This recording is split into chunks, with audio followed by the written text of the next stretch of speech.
Nag-meeting ang Gilas sa atin. Kinausap ni Coach Tim yung mga players. Pero wala ako nun. So, kinausap lahat yata mga players local, pati yung mga naka-online sila. Hindi ko lang alam kung anong kinatapusan nangyari doon. So, SBP na siguro mag-ano.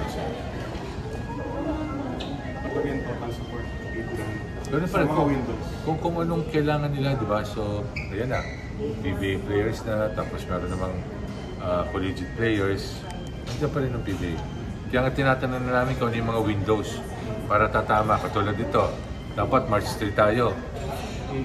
Inisod namin sa August 28 ang opening para hindi tamaan yung window ni Coach Tim sa... Kailan ba yung window niya? Cocoyote. July.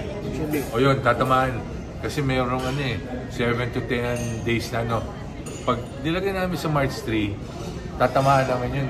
Lalapas kami ng kukunti lang yung practice. Kasi may mandatory break ang FIBA.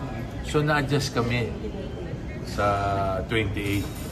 Na-adjust namin yun para sa Gilas. August 28 kasi yung next season, sabi mo? Hindi, sorry, August. Feb 28 Dapat dapat March 3 kami. Okay. Diba? Oo, diba? Dapat March. So, para mabigay doon sa window. So, yun na. Nag-a-adjust na kami. Diba? Katulad nito, itong finals. Diba? Dapat may gap to nito isang araw pa eh. Dapat linggo pa to eh. Para din sa Gilas na mapakawalan natin, maibigay natin sa Gilas yung mga players. Dapat linggo pa to eh. So pinag-usapan lahat to. Dahil doon. Yung Philippine Cup na next conference, hanggang kailan yan? July yata. July. So after ng July, may window yun eh. Cocoyote. Yun nga. Cocoyote ba yun? Oo. Kaya nga, tatamaan namin pag nag-game 7 eh. Pag nag-March 3 kayo, tatamaan yun? Tatamaan yun.